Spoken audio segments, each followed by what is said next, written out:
আজকের টিপসটা ফলো করলে আর কখনো গরম তেলের মধ্যে আলু দেওয়ার পর আলুর চপ ভাঙবে না এবং ডিম চপও ভাঙবে না।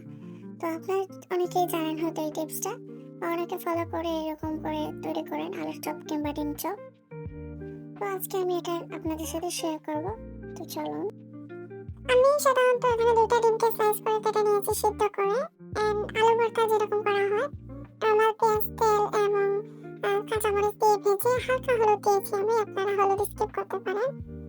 তারপর হাতের মধ্যে অয়েল ম্যাসাজ করে তারপর আমি একটা শেপের মতো রুটি যেভাবে করে একটু হাত দিয়ে ওই শেপে করে মাঝখানে আমি এখানে ডিমের একটা স্লাইস দিয়ে দেবো।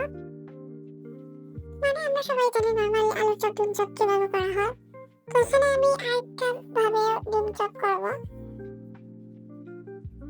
তো আমি একটু শেপ দিই লম্বা করে।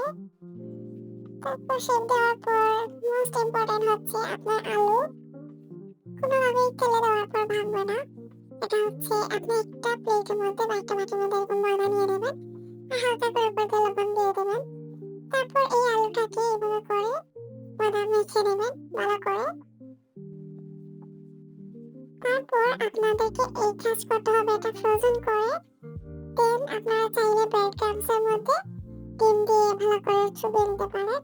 আমার বাসায় ব্রেড ক্রাম্বস রেডি ছিল না বলে আমি এটা দেখাতে পারিনি। তারপর এরকম করে আমি সবগুলো এক এক করে ডিম করে নেব।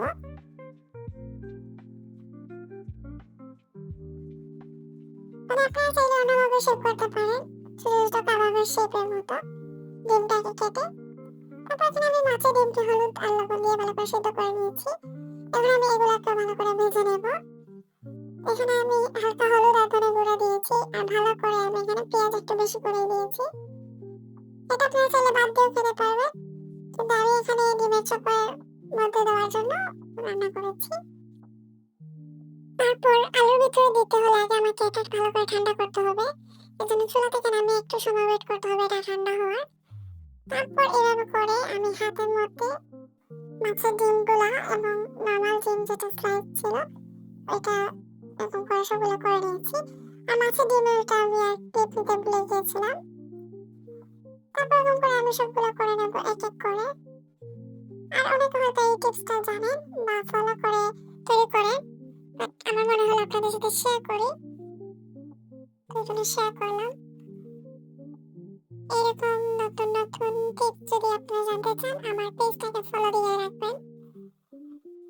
এইভাবে করে এটির মধ্যে যেগুলো ছিল এগুলো হচ্ছে ডিমের স্লাইস দিয়ে তৈরি করা, আর প্লেটের মধ্যে যেগুলো ছিল এগুলো হচ্ছে মাছের ডিমের করা। তুমি সবগুলো করে নিয়েছি।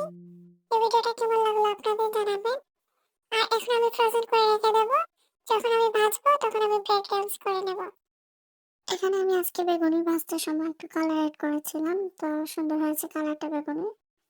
তারপর ভাজা পোড়া আইটেম একটু খেলে আমার প্রবলেম হয়, সেজন্য আমি টক দই খেজুর আর কলা দিয়ে একটা মানে আমার জন্য কিছু একটা বানিয়ে নিয়েছিলাম। তো আমি ইফতারিতে এটাই খেয়েছি। আর আজকের ভিডিও ব্লগ এতটুকুই। সবাই ভালো থাকবেন। আল্লাহ হাফেজ।